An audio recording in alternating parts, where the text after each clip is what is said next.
Sun and Shade. Well, I'm really happy to be on here. We have a very cloudy day today here in Vermont. The sun is in and out, it gets windy, and I have had some disconnect on the internet, on social media. So we'll make this a short video. I really wanted to share this with you. So first, the Petunia plants that we had, here, I'll bring them both over here.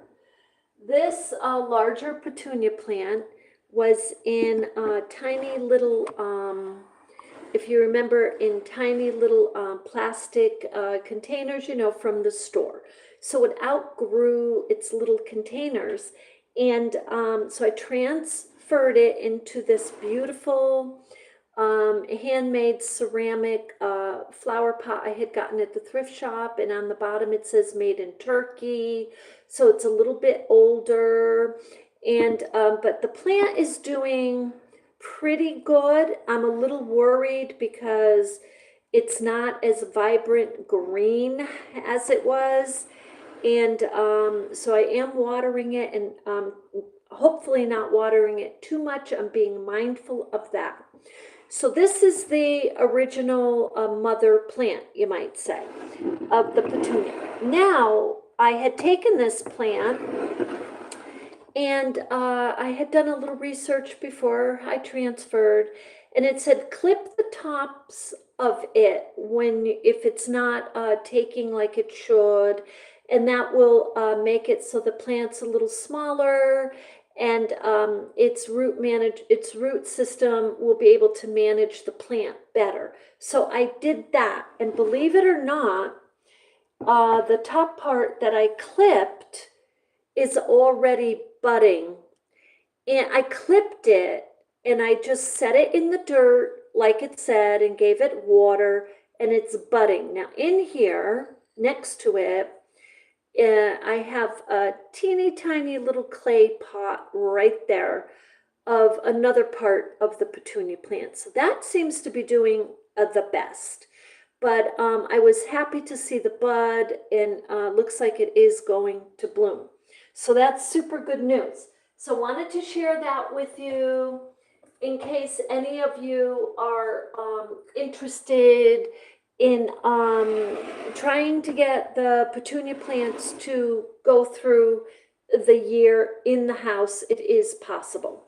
So the other thing I wanted to share with you, and I'll put a link here for everyone over here on Vermont Sun and Shade who love plants and you love nature. You know, maybe you're like me and you like to get some decor going in the holidays and different seasons. So over on Eco Art with Carmella T, we create with all recycled materials, fabrics, and supplies. So I thought I would just share over here for those of you who love plants. Maybe you like little gnomes, because this is what the gnome would go right into the plant like that, and you've decorated your plant. But look, I've made lots of these, and they'll be going to an arts and craft fair. That's where they're heading. And but the other thing you can do is you can make little pumpkins on the end, and I put the little cork there just so the pumpkin can set on the cork. And on these are more little plant decor, plant stick decor. This one is a little mushroom, and I painted the little wine cork different little dots and put a little bow to make that really cutesy. And then I made another little pumpkin here. So these are all plant stick decors. That's what this is. And here's another pumpkin, and this is a little dragonfly. It's just fabric and a bead glued on, and I painted the stick. Okay, so if you like the little gnomes, I will be doing a video over there on how you can make your own little gnomes. All you need, now I say all you need is the wine, let me turn this, the light is really getting to us there, sorry, is the wine corks. But the other things will do, okay? For example, well, if you want it to be water resistant, you want to make, use something like a little tiny medicine plastic bottle like that. You could use that for the body, right? And then all you need is a little bead. These are beads for the nose. And you can use whatever for the hat. You can use fabric if you're not a crocheter. I crochet, so I crochet their little hats. And this is just fabric wrapped around the little wine cork.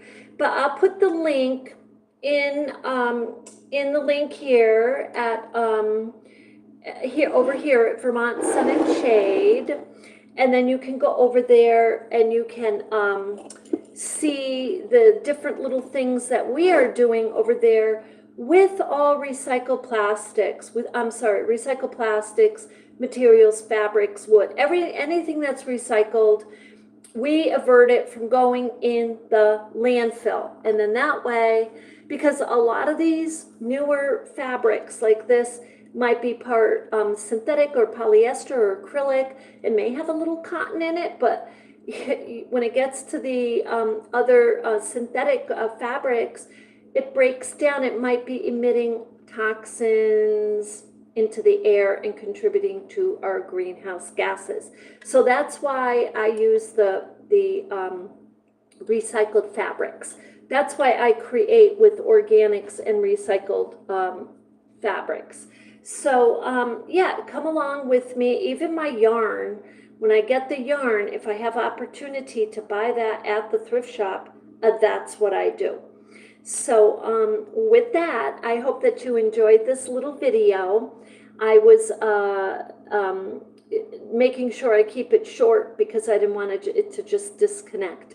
But with that, you have a beautiful day. I'll put the link to my art channel if you're interested. We do all kinds of things over there. And primarily we focus on creating with two perspectives, using recycled materials and making sure if we're inspired by historical cultural arts that we give credit towards that and we talk about that. And we use those methods, we pull from those methods. So with that, I hope you have an absolutely beautiful day and I'll see you in the next one.